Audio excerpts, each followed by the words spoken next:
नमस्कार दोस्तों, मेरा नाम है भालचंद्र। ब्रह्मांड सिद्धाश्रम में आप सभी का स्वागत है।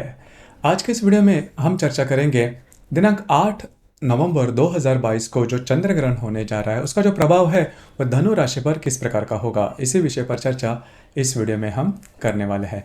अब ये जो ग्रहण दिनांक 8 नवंबर को होने जा रहा है वो देखा जाएगा एशिया, ऑस्ट्रेलिया, पूर्व अमेरिका और दक्षिण अमेरिका में।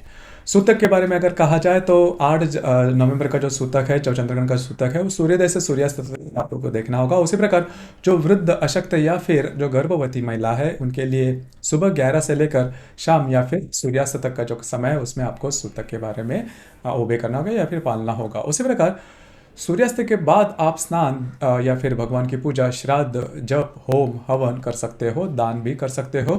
उसी प्रकार जो गर्भवती महिला है उनके लिए खास कहा जा सकता है कि पहली बात तो वो घर से बाहर ही न निकले। अगर घर के बाहर निकलना होता भी है तो सूर्य की तरफ सीधे सीधे नहीं देखना, उसके जो परिणाम है वो कुछ अलग ही प्रकार के आपको मिल सकते थे। इन चीज़ों पर थोड़ा सा ध्यान देना आवश्यक है। तो ये थी जनरल जो भी बातें हैं ग्रहण के बारे में। अब हम चर्चा करेंगे कि आपके राशि के लिए, मतलब धनु राशि के लिए इसका जो प्रभाव है वो किस प्रकार से देखा जा सकता है।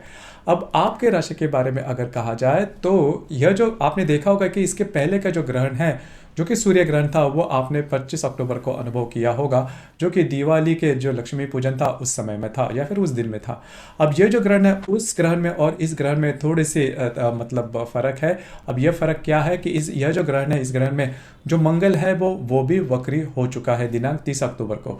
अब ये जो मंगल है वो आपके राशि के लिए बहुत महत्वपूर्ण ग्रह होता है, जो कि आपका पंचमेश भी है और आपका व्ययश भी है। तो मंगल वक्री होने के जो प्रभाव परिणाम है वो किस प्रकार के है उसके संदर्भ में हमने स्वतंत्र रूप से वीडियो अपलोड किए हैं। 2.5 महीने तक ये जो मंगल है वो वक्र रहेगा आपके सप्तम भाव में। तो आपके लिए इसके जो परिणाम है उसके बारे में जो लिंक है वीडियो की वो इस वीडियो के अंत में मैं दे दूंगा, जिसके वजह से आप उसके बारे में भी डिटेल में देख सकते हो। उसी प्रकार जैसे मैंने कहा कि यह जो ग्रहण है वो दिनांक 8 तारीख को होने जा रहा है, उसको इसका जो प्रभाव है वो प्रभाव 6, 7, 8, 9, 10 इन 5 दिनों में ज़्यादा देखा जा सकता है। तो कौन सी चीज़ें हैं जो कि ज़्यादा प्रभावित हो सकती है।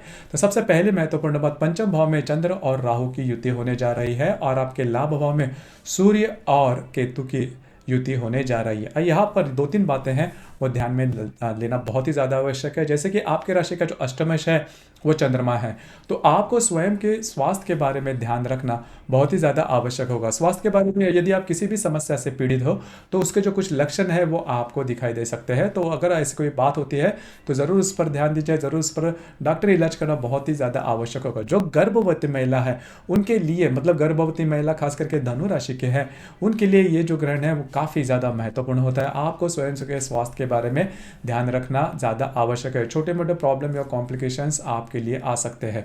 उसी प्रकार अगर आप शेयर मार्केट में ट्रेड करते हो तो बड़े ट्रेड बिल्कुल भी नहीं करना। अगर आप किसी के रिलेशनशिप में हैं तो वहाँ पर मिसअंडरस्टैंडिंग की वजह से जो प्रॉब्लम, कॉम्प्लिकेशन या फिर आपकी जो रिलेशनशिप है वो ब्रेकअप तक पहुँच सकती है। तो इन चीज़ों पर भी ध्यान देना बहुत ही ज़्यादा आवश्यक होगा। अब ये जो मंगल जो कि आपके सप्तम भाव में वक्री है, इसी वजह से आपके जो वैवाहिक जोड़ीदार हैं उनके साथ छोटी मोटी बातों को लेकर तकरार हो सकती है।